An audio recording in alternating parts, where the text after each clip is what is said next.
A very good evening, friends. We're again discussing the Kant's philosophy. We have finished the chapter number 31 from Kant's philosophy, which is related with the characteristic symptoms or symptomatology. And he has explained the importance of characteristic symptoms in the totality of the symptoms, and that's why he defined totality. It is sum of all characteristic symptoms as a totality of symptoms. In this chapter, new chapter, that is chapter number 32, the value of symptoms, there are two chapters he has given for the explanation of value of symptoms. And this is the important thing which Kent has explained. The value of symptoms is giving the value to a symptom is called as the evaluation of symptom. When we do case taking, after case taking, first thing we have to do is to find it out the totality. After getting the totality, we analyze the totality. After analysis comes the evaluation of the symptoms. And this evaluation is based upon the value of symptoms. So which symptom should be taken as a first rank symptom, which should be second, which should be third. So giving a value to a symptom is called as an evaluation. And this chapter, specifically this and next one, both are dealing, in both, Kent deals with the value of symptom. So we have to go ahead and understand the Kent's aspect of value of symptoms. Before going to this value of symptoms, my suggestion to all of you is to understand basic symptomatology. Basically, symptoms are divided into two types. On one side, the symptoms which are called to be a symptom, that is an expression of the internal disorder, is called as a symptom, which is an external manifestation of the symptom. External manifestation of the disease is the symptom. Then symptoms, there are two varieties. One variety is called as subjective symptom and another variety is called as an objective symptom. Subjective symptoms are the symptoms which are felt by the patient and not observable to an observer are called as subjective symptoms. Exactly opposite is the sign or objective symptom. The symptoms which are felt by the patient as well as observable to an observer is called as objective symptom.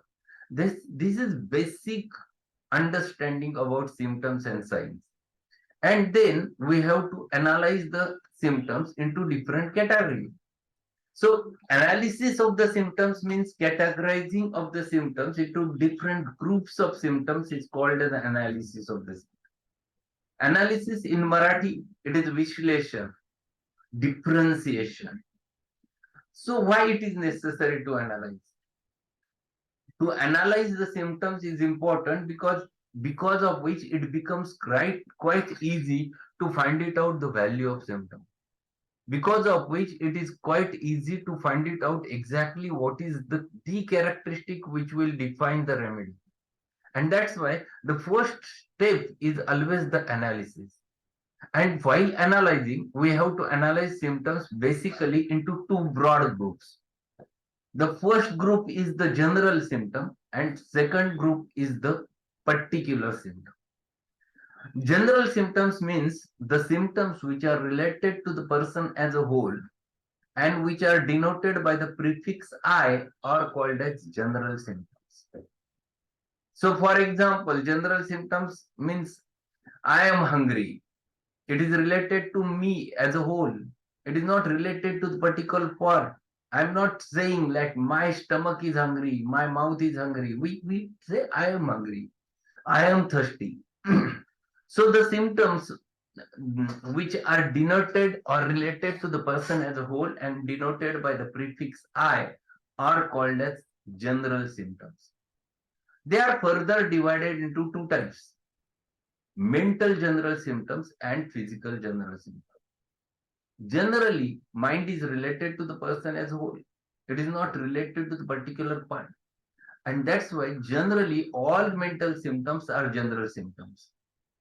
Because whenever you are talking about your mind, you are talking about I. You are not talking about my. You are talking every time. I feel, I consider. Doctor, this is what I want to explain to you. So every time you are using your own self while telling the mentals. And that's why all mentals are included under the generals, and that's why it is called as the mental general symptom.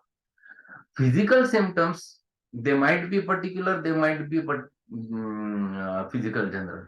And that's why the when you define the physical general, the definition is so simple. Those physical symptoms which are related to the person as a whole and which are denoted by the prefix I are called as physical general symptoms. So which are those? The appetite, the thirst, the process of urination, the process of defecation, perspiration, in general perspiration or sweating. Patient talks, doctor, I sweats a lot. Whenever I pass the stool, when he uses the word I, he's not using the word my. Sleep is related to the person as a whole. I am sleepy and I don't get the sleep. Dreams are related to the person as a whole. I dream. My mind dreams. It is not like that. I dream. So the all the physical symptoms which are related to the person as a whole and denoted by the prefix I are called as physical symptoms. Then the particulars are divided into two types. First variety is characteristic symptom and second variety is common symptom. Characteristic symptoms, if you define, the, the first will define what is particular symptom. The symptom which is related to the particular part and which is denoted by the prefix my is called as particular symptom. So my head is paining, my eyes are painful, my nose there is a pain. So whenever you are talking about the particular part, that symptom becomes a particular. Then it might be characteristic, it might be common. So characteristic symptom, the symptom which characterizes an individual, the symptom which characterizes an individual is called as characteristic. So for example, patient comes to you and patient tells, doctor, I'm having very severe heaviness in this part, specific part. Since yesterday, I could not concentrate. There is whenever I tries to look down, it feels heaviness over there, and he denotes it with the tip of the finger at the glabella. See, very particular symptom, but particular symptom, there is a heaviness. There is he is defining it with the tip of the fingers. He is defined it specifically at the glabella. So it becomes characteristic because of location. It becomes characteristic because it is denoted by the tip of the finger. It becomes characteristic because sensation of heaviness over there. It becomes important because it involves the sinuses. And then you get directly a remedy because it becomes characteristic. And remedy, you know better than me, which is the remedy. Remedy is Kali bichromicum. Yes, it is remedy is Kali bichromicum. Kali beach. So unless and until symptom has a location, sensation, modality, concomitant, it never becomes a characteristic. Characteristic symptoms are further divided into four varieties. They are divided into four types: peculiar, queer, rare, and striking or strange. Peculiarity. Peculiar means what? A peculiarity.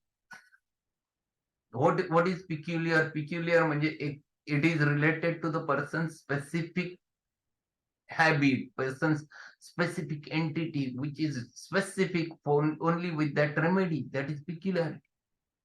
So, for example, patient has a severe burning better by warmth is the peculiarity of the earth. That is what is the peculiar. Queer is, I have told you the queer example of queer. Much walking causes abscess in right ear, carbolic carboanimalis. Or third thing, rare. I have told you one example. The rare, the natramure is the craving, aversion to salt is the rare symptom of natramure. The fourth, the striking. Striking means where it strikes directly. Yes, this is only and only one remedy. Striking. So patient comes to you and he's absolutely thirstless. And he comes, doctor, he talks in such sense, doctor, please do something. I, please do something. I want medicines from you, and whatever you do, how much time you want to take, you can take, but you cure. He talks it in mild tone. The mildness, thirstlessness, carried desires to be slowly, defines directly. Yes, it is striking. It is striking of the pulsatility only. So every characteristic symptom defines you individuality, and that's why the symptom which characterizes an individual is called as characteristic symptom. And last particulars, another variety is common. Those symptoms which are common in diseases as well as common in remedies, medicines, are called as common symptoms. Vague, they are vague symptoms, which never defines anything. So once you understand this differentiation, then it becomes quite easy to understand the evaluation, the value of symptom. And one more thing, you keep it in your mind regarding the mental generals classification. Again, Kent has classified mental generals into three types. Mental generals, the first important according to evaluation, are the first will and emotions. The second important are intellect and understanding. And third important are memory. So if you have symptom related with the will and emotions, they are at the top. They should be rank 1. Because will is very important. Because of will, the man is live. Because of the will, the man has progressed. The human is progressed. Because will is there. If you think will is lost, everything is lost. Even human race would is there only because of his will. And that's why Kent says if anything goes wrong with will and if there are symptoms with the will, first give importance to them. If patient comes and talks to you, doctor, I don't want to live. I'm feeling I must finish my life. If this is the symptom which is present in your case, give value to it, because if he never remains, what is the use you are treating that patient? And that's why Kent says will is very important and should be taken as the first. The same is true with the emotions, because emotions are totally attached with the human life. Immediately it reflects on your face, it reflects in your body language, it reflects in your attitude. And that's why any symptom which is related with the emotions, if it is strongly present in the case, should be taken as a first rank. So that is one important thing which he mentions. So any emotions means weeping is the emotion, the happiness is the emotion, joy is the emotion, anger is the emotion, sadness is the emotions. So every emotion has its own importance because they are closely attached with the human life. And that's why Kent says they are top rank. Number two important are the intellect and understanding. So what is an intellect? Question. I generally ask everyone, what is the intellect? I have defined it in such simple manner. Intellect is that faculty of the brain or human soul that which, with the help of a memory and logic, comes to a conclusion or deduction, is called as intellect. So you every time you uses your memory and the logic, and then you come to the decision to do or not to do, to purchase or not to purchase. Every decision is made by your faculty of intellect, and that on the basis of logic and memory. And that's why this faculty is very, very important. If patient has good memory but doesn't have intellect, it's not of any use. That's why Kent says intellect is more important than the memory. And at the same time, any symptom related with the intellect is there, then they should be taken as second rank, second important in the evaluation. So in any example of intellectual symptom, if you ask the patient, what's your name? And patient looks like this, blank. You ask, what is your name? He is not able to answer. Then you have to decide what may be the possibility. If he is not understanding, problem is at the understanding, problem is at the language, problem is at whether patient is dependent. But if everything is fine and still he is not able to answer, the problem lies at the level of intellect. He is not understanding. So second, intellect and understanding is at problem. If such symptoms are there, then you have to work hard. Then those should be taken as a second important. And third variety of symptoms which he defines in the mental generals is the memory. Last important. Memory is only that space which occupies in the brain and which collects lot of debris. Many things are there in the memory. Generally, those which are not required are very easily remains in memory, and which should be remained that those always we forget.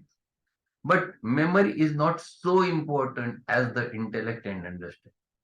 And that's why Kant says they are of third importance. First importance are intellect and understanding. Sorry, first important are will and emotion. Second important are intellect and understanding. Third important are the symptoms related with memory.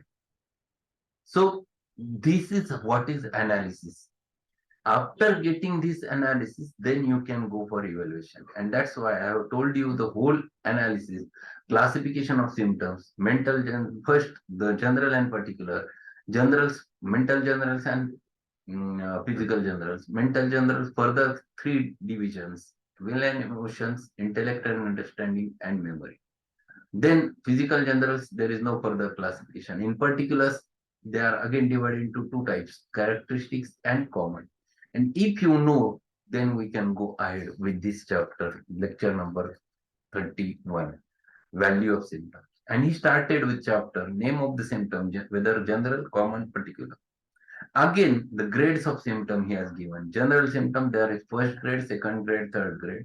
Common symptoms, again the first grade, second grade, third grade. And particulars, again first grade, second grade, third grade.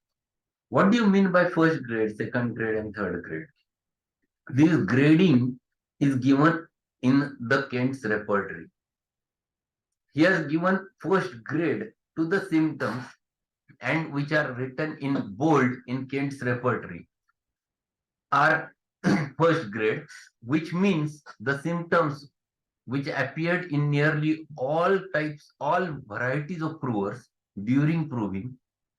Even during reproving, they appears in all provers, and they are clinically verified in the practice, to which Kent has given first rank, called as first grade, and he has given them 3 marks in the repertory, and they are written in bold. The second variety, the second grade, which means which are written in the repertory in the italics, and which means that 50% of provers have shown that symptom during proving. Even during reproving, the 50% of provers have shown it. And during clinical verification, few patients or 50 to 60% of patients have shown or it is clinically verified. Then that symptom Kent has given rank 2 and they are written in italics, which are called as a grade 2. And third variety, the third grade means which are written in Roman, which are having 1 marks in the repertory, and which means very few provers have shown that symptom during proving. Very few provers have shown that during reproving, and very occasionally that symptom was clinically verified, means third grade symptom, and which carries only 1 mark in Kent's repertory. So this is what is the grading of the symptoms. And this grading gives the evaluation or gives the value of the symptom. So one must know all those things before going into the chapter. And now he starts with the aphorism number 153, and he tells, Aphorism 153 is one that teaches more particularly how the process of individualization and discrimination shall be carried out. Discrimination means to differentiate between two things and understand the difference. भेदाभेद जाणणं, मराठीमध्ये आपण भेदाभेद जाणणं. To understand the mild differences between two things is called as a discrimination. It treats of characteristics, it treats of grades. So 153 explains importance of characteristics and grades. The homeopathic physician may think he has his case written out very well, but he does not know whether he has or not until he has mastered the idea of this paragraph. So if you have taken very good case, but you don't know the further process, you don't know that how to take out totality, how to analyze that totality, how to evaluate that totality, then you are nowhere. Then you are in jungle of symptoms. Then you cannot come to a right remedy.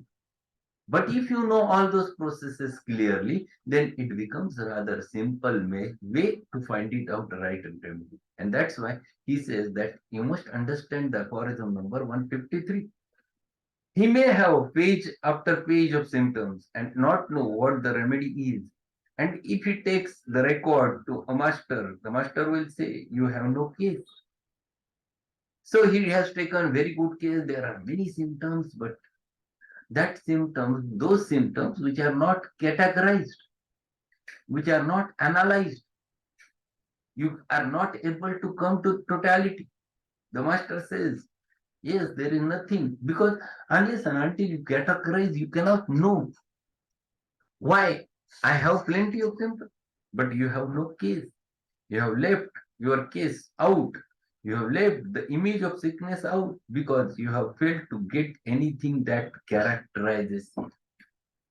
So master says, unless and until you get the characteristics over there, unless and until you categorize them and find it out the characteristics where the case is hidden.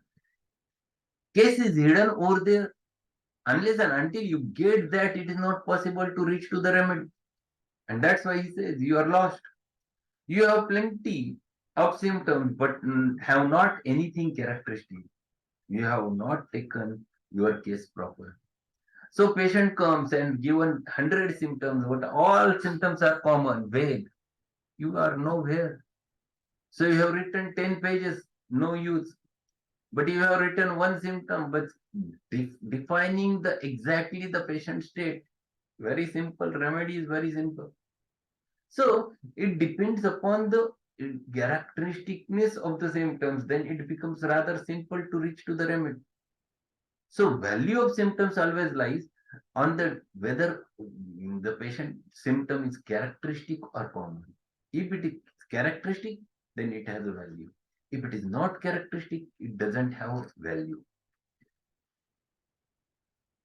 Now, after you have mastered this paragraph, you will know whether you have taken your case properly.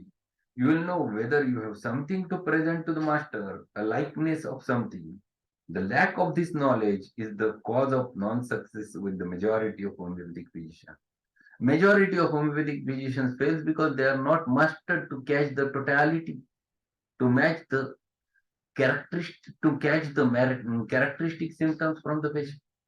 Unless and until you get those characteristics, it is not possible to get a right remedy. So I used to find it out what is something peculiar with the patient, what is something queer with the patient. If the patient is sitting, why is sitting like that? If the patient is telling something, why is talking like that? What is hidden behind? You have to look, you have to find it out, you have to catch. Then it is possible to reach to the right remedy, otherwise it is not possible. The lack of this knowledge is the cause of non-success with the majority of homeopathic physicians. There are great many homeopathic physicians that prescribe and tinker a long time with their cases and will ask you what a characteristic is and if it is some one peculiar thing that guides to a remedy. The idea of a keynote comes in the mind of many. So unless and until you get this, it is not possible to reach to the right remedy. I will tell you simple example. The patient has entered in my clinic, and he entered. He knocked the door. May I come in, doctor? I said yes. Then he sit in front of me and just he has prayed me. Then there was one intern who was sitting with me. He has also showed the same thing. He has said namaskar to him also. Then I asked, the case was very simple. Then I asked, what is your problem? He said, doctor, I, I have hair fall since so many days. I have taken treatment with other doctors, but I never get any result. That's why I felt that I should come to homeopathy. And then I said, you are taking treatment for 3 years and you are not getting the result. What do you feel? It, maybe my problem is like that. Hair fall is not so simple. It might be because of which it not get cured. So he was talking in a mild sense. He he said, I never feel so much bad or anything. His tone was mild. He was expressing things in a proper way. He was showing the reverence to everyone. He never talked anything wrong about the whatever treatment he has taken earlier. Whatever has happened, he has accepted the reality. He was talking with you with such a politeness. So you are getting the characteristic. These are the characteristics. These are the states which are defining the remedy, which you have to catch. These are the things which you, if you are able to catch, you will give him right remedy. Otherwise, you don't. This is what Kent wants to say. You must catch these characteristics. So, what is the rubric which defines the remedy and what is the state?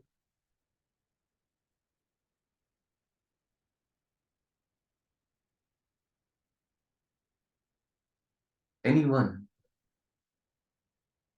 There are many rubrics. First important rubric is which defines directly a remedy and state is the cocculus remedy, because recognizes everything but does not move in or in Kent's repertory it has been written like that, but it has been very clearly simplified by Segal sir. Recognizes everything and accepts it is only cocculus. Recognizes everything and accepts it. Mildness, cocculus. Politeness, cocculus. Anxiety concerns, cocculus. So that state, that characteristic, if you are able to catch, then you get the right remedy. Otherwise, you can't. And this is what he wants to explain in this chapter. You must know the value of symptom, which symptom is important and which is not important from your point of view. That gives you a right.